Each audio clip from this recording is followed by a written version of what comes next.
السلام علیکم ورحمۃ اللہ۔ میرے عزیزو، اللہ کے نبی صلی اللہ علیہ وسلم نے ایک حدیث میں یہ ارشاد فرمایا کہ ان قریب ایک زمانہ ایسا آئے گا اور ایسے لوگ دنیا کے اندر پیدا ہوں گے جو قرآن پاک کو دودھ کی طرح پی جائیں گے۔ قرآن پاک کو دودھ کی طرح پی جائیں گے۔ یہ کیا مطلب ہے اس بات کا؟ دیکھیے میرا عزیزو، اللہ تبارک و تعالیٰ نے قرآن پاک کے اندر جگہ جگہ ہم مسلمانوں کو اس بات کا حکم دیا ہے کہ قرآن کے اندر غور و فکر کیا جائے، قرآن پاک کے اندر تدبر کیا جائے۔ افلا یتدبرون القرآن، اللہ فرماتی ہیں کیا یہ لوگ قرآن پاک کے اندر تدبر نہیں کرتے ہیں، غور و فکر نہیں کرتے ہیں؟ یعنی اللہ تبارک و تعالیٰ بندوں سے یہ چاہتے ہیں کہ ہم انسان کلام پاک میں غور و فکر کریں۔ کلام پاک کے اندر اللہ تعالیٰ نے کیا احکامات بندوں کو دیے ہیں، ان احکامات میں غور و فکر کریں، ان احکامات کے اوپر عمل پیرا ہوں۔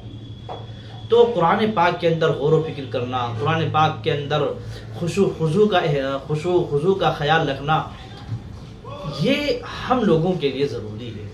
تو قرآن پاک اللہ تبارک و تعالیٰ کی طرف سے قیامت تک آنے والے مسلمانوں کے لیے ظاہر سی بات ہے ایک پیغام ہے۔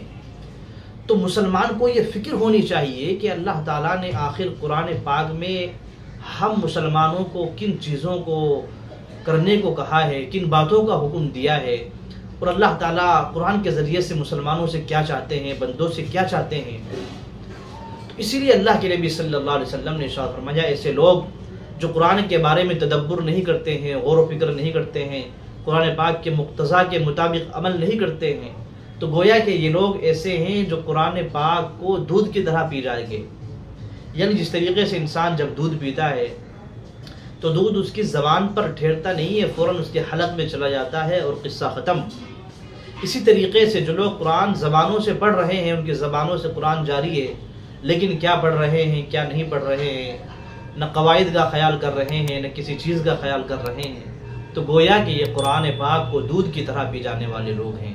اس لیے میرے عزیزو، ہم میں سے ہر مسلمان کو اس بات کا خیال ہونا چاہیے اور ہر مسلمان کو اس بات کی فکر ہونی چاہیے کہ وہ قرآن پاک کو سمجھنے والا بن جائے اور قرآن پاک کے احکامات کو سمجھ کر ان کو اپنی زندگی میں لانے والا بن جائے۔